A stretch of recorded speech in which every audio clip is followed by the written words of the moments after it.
तो बच्चों हम लोग क्या पढ़ने जा रहे हैं? आज हम लोग पढ़ेंगे क्रिया। ठीक है, तो क्रिया की परिभाषा है कि जिस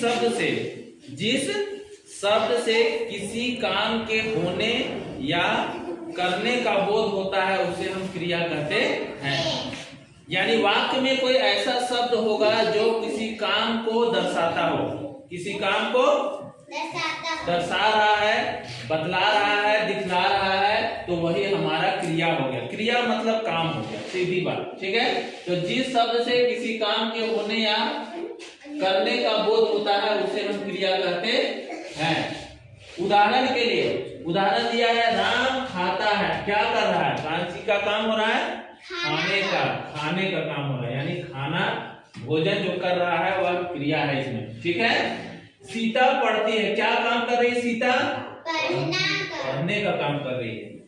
तो हम समझ गए वाक्य में क्रिया क्या है, वो हम अब पहचान गए। ठीक है, दूसरा है इसमें कर्म के आधार पर क्रिया के दो भेद हैं। पहला है सकर्मक क्रिया और दूसरा है अकर्मक क्रिया। ठीक है, तो सकर्मक क्रिया की परिभाषा है बच्चों, यहां ध्यान दीजिए। जिस क्रिया के साथ कर्म का प्रयोग होता है उसे हम सकर्मक क्रिया कहते हैं, और जिस क्रिया के साथ कर्म का प्रयोग नहीं होता है उसे हम अकर्मक क्रिया कहते हैं। तो आइए समझते हैं सबसे पहले सकर्मक क्रिया का उदाहरण में। ठीक है, परिभाषा है जिस क्रिया के साथ कर्म का प्रयोग होता है उसे हम सकर्मक क्रिया करते हैं, यानी कर्म का इस्तेमाल होगा उस बात में। जैसे देखो, राम खत लिखता है। क्या लिखता है?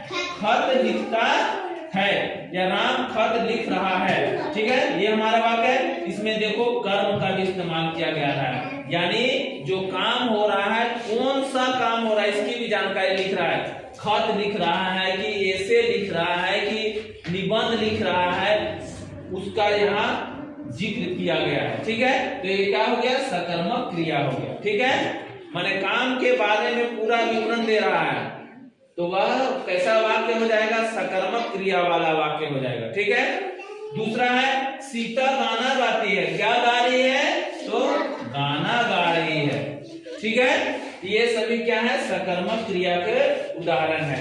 वहीं दूसरी ओर देखो बेटा, दूसरा जो परिभाषा है अकर्मक क्रिया का जो परिभाषा है, जिस क्रिया के साथ कर्म का प्रयोग नहीं हो रहा है उसे हम अकर्मक क्रिया कहते हैं। समझ गया हरे? माने फिर से एक बार ध्यान से इधर देखो, जिस क्रिया के साथ कर्म का प्रयोग नहीं हो रहा है उसे हम अकर्मक क्रिया कहते हैं। क्या हम क्रिया कहेंगे? अकर्मक क्रिया कहेंगे। देखो इसका उदाहरण देख के समझते हैं।